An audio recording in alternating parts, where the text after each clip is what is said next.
नमस्कार विद्यार्थी मित्रों, मैं Pankaj Jaiswal, faculty representative, faculty of commerce, MS university. जो भी स्टूडेंट्स इस साल 2023 में एमएस यूनिवर्सिटी में एडमिशन लेंगे, जो भी स्टूडेंट्स फ्रेशर स्टूडेंट्स हैं, साइंस स्ट्रीम का जो रिजल्ट है 12th स्टैंडर्ड बोर्ड का वो आ चुका है, लेकिन कॉमर्स और आर्ट्स स्ट्रीम का जो बोर्ड का रिजल्ट है 12th स्टैंडर्ड का वो आना बाकी है।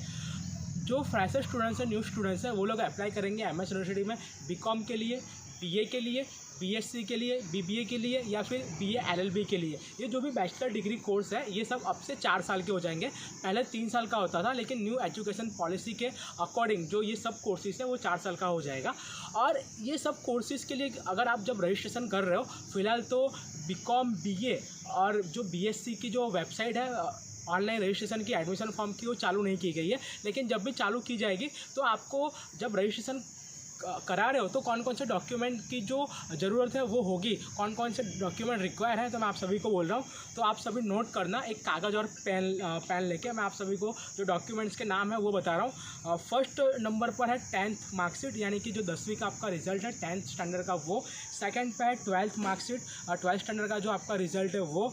और थर्ड पे आता है स्कूल लिविंग सर्टिफिकेट, जो आपके स्कूल से आपको दिया जाएगा। और फोर्थ पे आता है अटेम्प्ट सर्टिफिकेट। अटेम्प्ट सर्टिफिकेट भी आपको आपके जो आपका मार्कशीट मिलेगा उसके साथ में स्कूल से अटेम्प्ट सर्टिफिकेट दिया जाएगा। और फिफ्थ नंबर पे आता है आधार कार्ड। आधार कार्ड तो सभी स्टूडेंट्स के पास होगा। तो ये जो 5 डॉक्यूमेंट है ये नेसेसरी है, ये सबके पास होंगे ही। और उसके बाद में मैं आपको बता दूं कि बैंक पासबुक, स्टूडेंट्स की बैंक पासबुक या उनके घर में किसी उनके मदर या फादर की हो तो उसका फर्स्ट पेज का जो जेरोक्स होता है वो।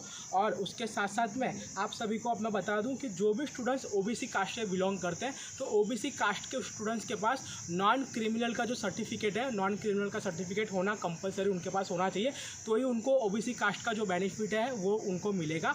और उसके साथ साथ में जो एससी एसटी कास्ट में आता है तो एससी और एसटी कास्ट के स्टूडेंट्स को भी जो सर्टिफिकेट है वो उनके पास होना ज़रूरी है, नेसेसरी है, तो ही उनको एससी और एसटी कास्ट का जो बेनिफिट है कास्ट सर्टिफिकेट का वो मिलेगा। और उसके साथ साथ में मैं आपको बता दूं ओबीसी, एससी, एसटी ये तीनों कास्ट के स्टूडेंट्स को जो है उनका इनकम सर्टिफिकेट वो कंपलसरी उनके पास होना चाहिए। इनकम सर्टिफिकेट उनके फादर का होता है, और अगर इनकम सर्टिफिकेट ना हो, किसी के फादर की डेथ हो गई हो तो वो जो डेथ सर्टिफिकेट है वो भी वहाँ पर सबमिट करा सकते हैं इनकम सर्टिफिकेट के जगह पर। अब मैं बात करूँगा जो भी स्टूडेंट्स स्पोर्ट खेलते हो, या वो स्टेट लेवल पर खेल रहे हो या फिर डिस्ट्रिक्ट लेवल पर खेल रहे हो, तो उन सबके पास जो स्टेट लेवल या फिर डिस्ट्रिक्ट लेवल या फिर नेशनल लेवल जो होता है, जो 3 लेवल होते हैं, डिस्ट्रिक्ट, स्टेट, नेशनल, वो तीनों में से कोई भी लेवल पर वो लोग खेल रहे हो तो उसका सर्टिफिकेट होना उनके पास कंपलसरी है। क्योंकि अगर ये सर्टिफिकेट आपके पास होगा तो उसके जो कुछ परसेंटेज और कुछ जो मार्क्स है 3% या 5% वो आपके जो रिजल्ट होता है, टोटल रिजल्ट ओवरऑल उसमें काउंट होते हैं। और ऑन द स्पॉट जब रजिस्ट्रेशन करा रहे हो तो ये सर्टिफिकेट आपको उसी टाइम पर सबमिट कर देना है। बाद में ये सर्टिफिकेट अगर आप सबमिट करोगे तो काउंट नहीं किया जाएगा, तो ये आपका एक बेनिफिट है। और साथ साथ में पासपोर्ट साइज फ़ोटो 2 कॉपी, यानी कि 2 कॉपी आपको आपकी जो पासपोर्ट साइज की फ़ोटो है वो आपके साथ में रखनी है।